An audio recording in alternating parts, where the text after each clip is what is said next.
Mr. Chairman, much has been said about the changing international order. Against the backdrop of a world that is marked by geopolitical competition and great power rivalry, MFA's work has become more salient.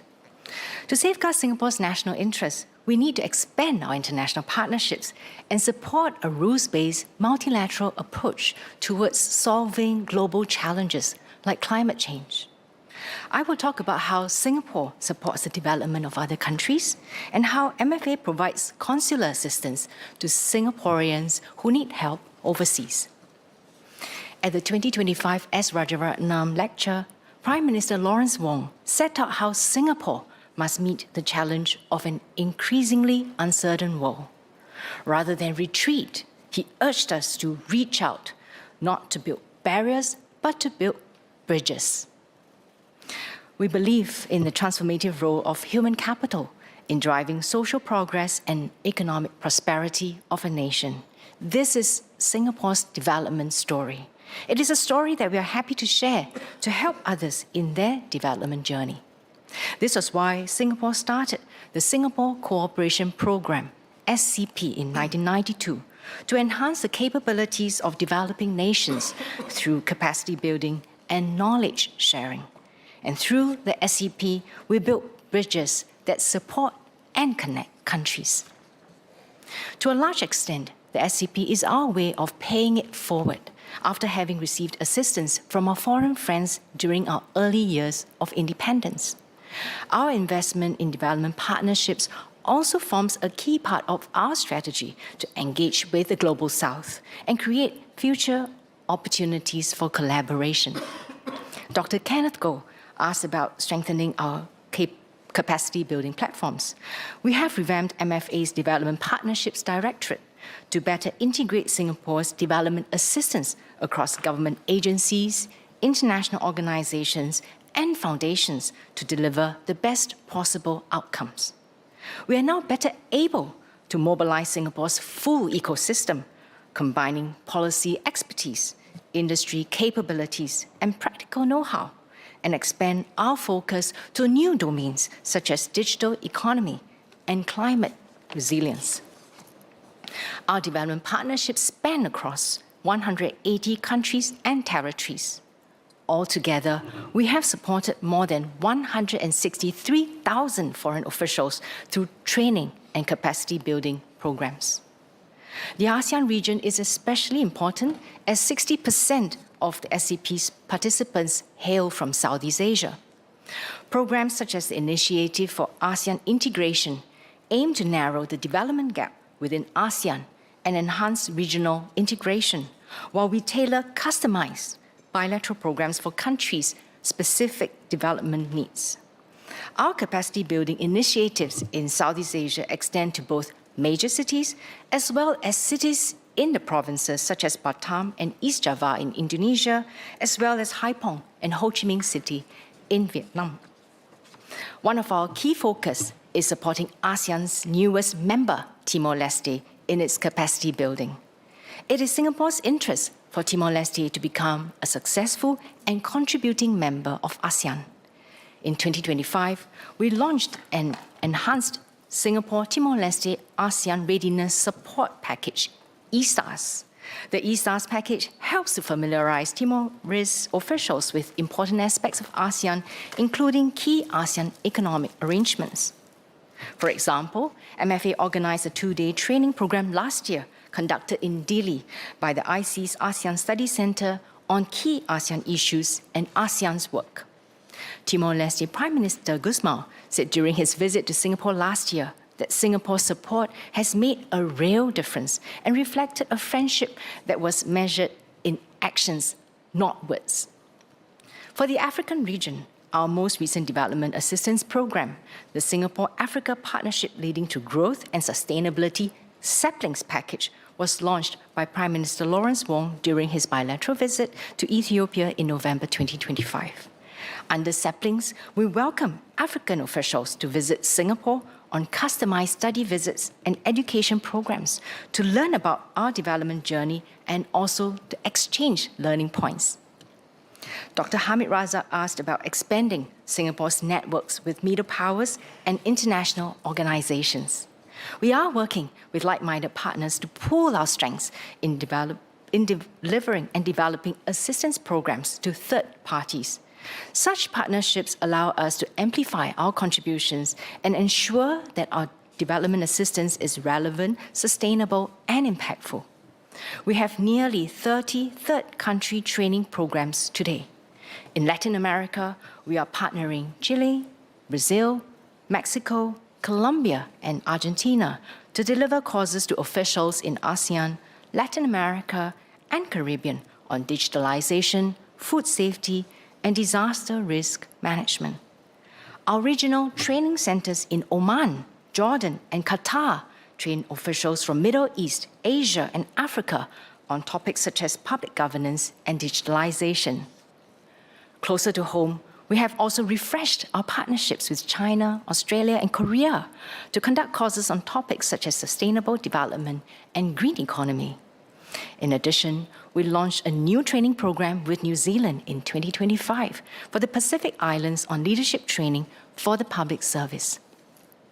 We've also forged development partnerships with international organizations, just to name a few: United Nations Children's Fund, United Nations Development Programme, World Health Organization, World Trade Organization, World Bank, International Civil Aviation Organization, and International Maritime Organization.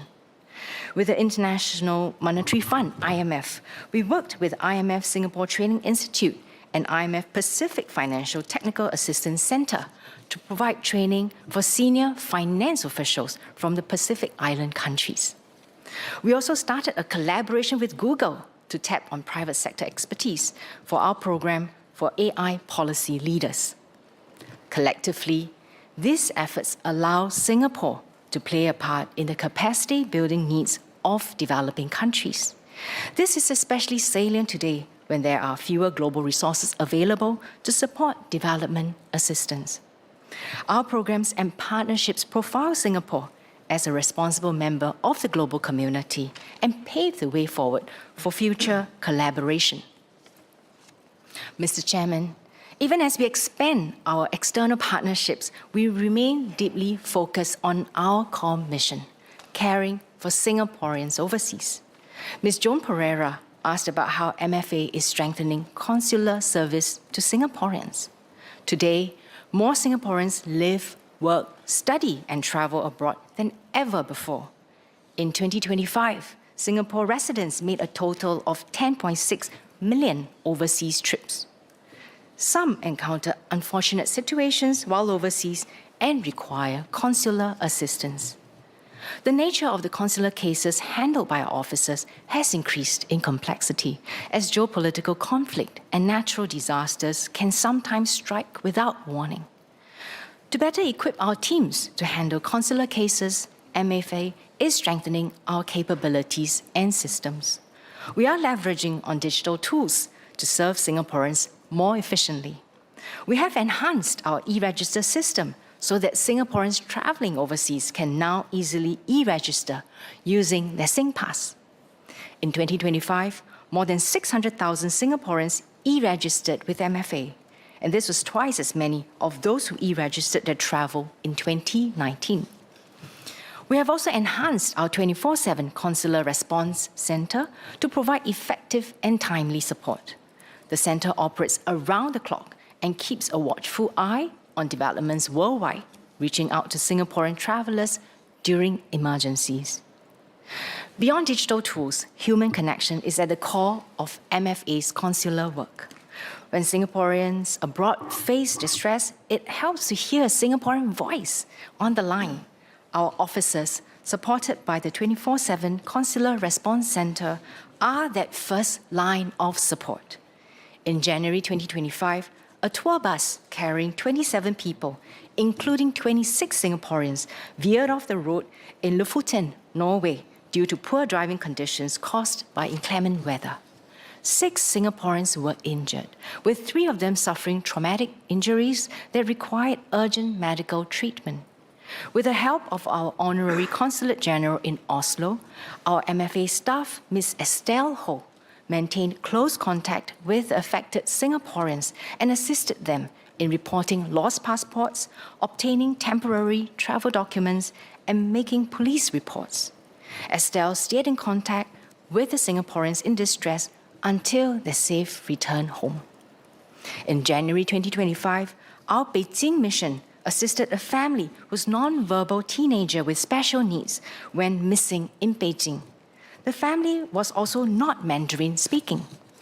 Our MFA officer, Mr. Lin Jiayi, accompanied the parents during their search, coordinated with the local police, assisted in translation, and offered practical assistance and emotional support to the family. The teenager was eventually found by local authorities after missing for 12 hours. During the Hat Yai floods in December 2025, MFA dispatched a crisis response team to assist Singaporeans affected by the floods. This includes providing basic necessities like food and water to the stranded Singaporeans, liaising with their next of kin, and facilitating their safe return home.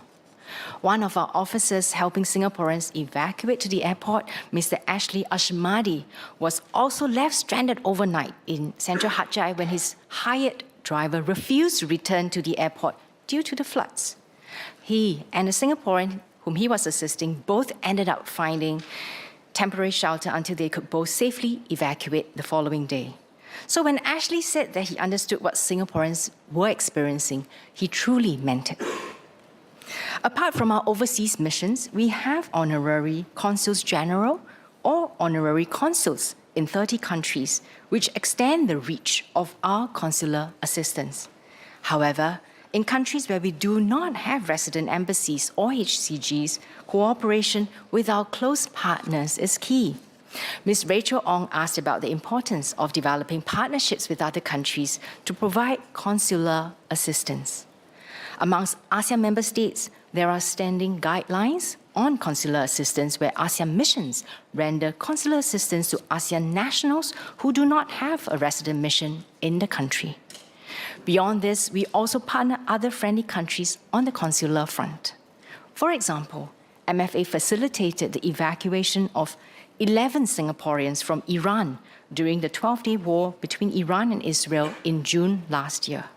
While Singapore does not have a resident mission in Iran, MFA worked closely with the governments of Oman and Malaysia to evacuate 4 of the 11 Singaporeans. Our officers based in missions around the world, including in countries with active conflict, sometimes face real danger. The team at the Singapore Embassy in Doha were in the vicinity of an airstrike last year and experienced loud explosions and tremors while at work. MFA officers in Moscow and Tel Aviv have had to seek shelter during drone attacks on their host cities. Despite these dangerous moments, our officers have never once asked to leave their post to come home. Consular work is not easy, but MFA officers like Estelle, Jiayi, and Ashley do this out of a deep sense of desire and responsibility to help Singaporeans in times of need. I thank them for their dedication. Mr. Chairman, in an increasingly turbulent world, MFA needs to be sharp in safeguarding Singapore's national interests. We may be a tiny red dot, but we have agency, we are united, and we leave no one behind. I've been with MFA for 8 months, and I'm tremendously proud to be part of the MFA team. The MFA team will continue to work with determination and agility to protect Singapore's interests and support Singaporeans no matter where they are in the world. Thank you.